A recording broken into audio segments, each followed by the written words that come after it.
As they say, you win some, you lose some, and even the top superstars in the WWE have taken massive losses.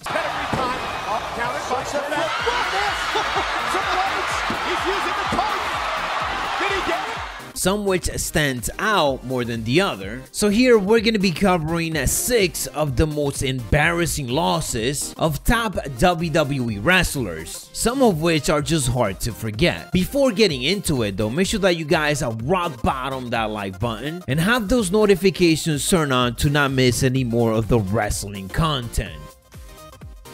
And we're gonna start off with a name that I bet you didn't think was gonna be on this list. As a matter of fact, it doesn't matter what you think, because yes, The Rock is actually on this list, suffering an embarrassing loss. But this was during a specific time that it actually made sense. We have The Rock being the heel and arrogant Hollywood superstar, bigger than life, so of course he is playing it off on WWE television as his Hollywood career is just taking off. One night on 2003, he ran into Shane Helms, the Hurricane himself, and we saw Shane Helms scoring the biggest win of his career. We have The Rock playing the cocky Hollywood heel, of course making fun of the Hurricane, and a couple of backstage segments. The Rock was of course feuding with Stone Cold Steve Austin as they were headed into WrestleMania, so thanks to Stone Cold Steve Austin interference, we had the Hurricane beating The Rock in the main event of Raw. Most top stars, as you guys know, would refuse to lose to Hurricane, but story says that The Rock was the one that suggested it, so really goes to tell you how much of a team player he is and just how much he understands the business. King of the Unibrow!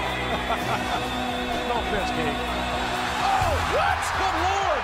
What the? A current superstar that we know is a team player, that is Daniel Bryan, who absolutely loves to push the young talent and definitely don't have a problem putting them over any day of the week. But you see, back in the day, he definitely didn't have the creative and the backstage power that he has now, and because of it, he was booked in one of the most embarrassing ways ever out of all the places at WrestleMania. We are headed into WrestleMania 28 and we got Daniel Bryan and Sheamus going at it. So they get a WrestleMania match. Everything sounds great until the bell rings, and then Daniel Bryan gets defeated in less than 15 seconds as Sheamus goes for the bro kick and ends the match. Of course, Daniel Bryan was a bit distracted at getting a kiss from AJ Lee, but without a doubt, this was an embarrassment. It was literally one of the lowest points in Daniel Bryan's career, because we're not just talking about a WrestleMania match. Did I mention that this was the World Heavyweight Championship match of the night? Daniel Bryan was the champion and Sheamus was the Royal Rumble winner of that year. So much for the Royal Rumble winner getting the main event and just getting a significant match at the event. It was a slap in the face of both of these superstars, especially Daniel Bryan, who was champion. Ironically enough though, all of this sparked the Yes movement that will continue to build for the next 2 years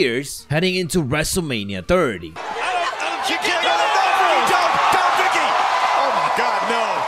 Talking about WrestleMania, let's go to the next year one, WrestleMania 29, and a superstar that was just massively over with the crowd because of the gimmick was Fandango. Honestly, he basically got over for his theme music and the obnoxious name pronunciation. All of it ultimately caught on to the point where it was a constant thing on a weekly basis, to the point where it was hard for WWE to ignore. So they decide to go on and give him a massive victory, but that came at the expense of Chris Jericho. You would think that putting him in a match against Jericho at Mania would be enough, but no, WWE went far and beyond and actually gave him the victory, and fans were definitely shocked at what went down, as Fandango did indeed beat Chris Jericho clean, making this one of Chris Jericho's most embarrassing losses. To this day, Chris Jericho has indicated how much of a mistake that was, and how even back then he didn't think it was a good idea. And up next, this one is not necessarily necessarily a one-on-one loss. It's more of an embarrassing elimination. Now granted, a surprise upset at the Royal Rumble is something that happens very often, but The Undertaker did suffer one of the most humiliating eliminations at the event when he was eliminated by Maven in 2002. This was a bit embarrassing, especially after The Undertaker was absolutely dominating in the Rumble after coming in at number 8, getting multiple eliminations, and then out of nowhere he gets a drop kick in the back of the head by Maven and gets sent over the top rope. This was Maven's highest point in WWE's career, unfortunately, and with the status of The Undertaker now and even back then, it just makes things more embarrassing. Had dinner with many princes and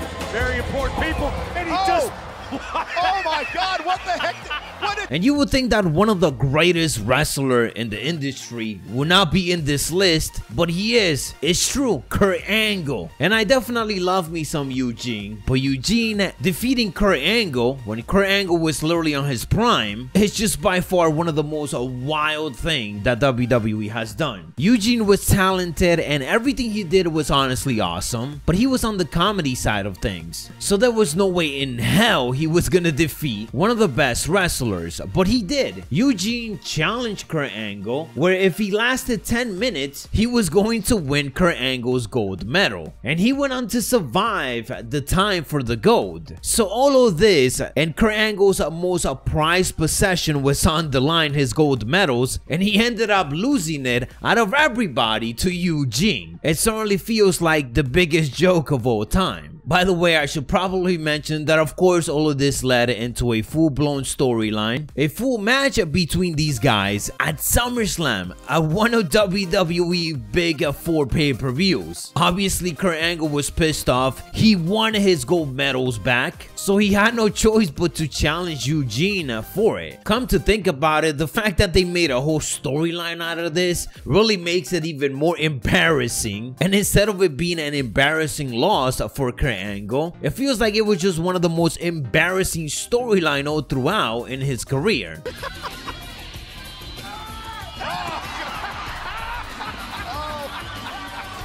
And last but not least on this list is John Laurinaitis, People Power, actually defeating John Cena. And John Cena was probably a superstar that you thought wasn't gonna be on this list, because after all, we are talking about John Cena. John Cena always wins, especially back in the day when he couldn't even put over Nexus. It feels like John Cena is a different person now, but again, back in the day, thinking that John Cena was gonna lose a match like this was next to crazy.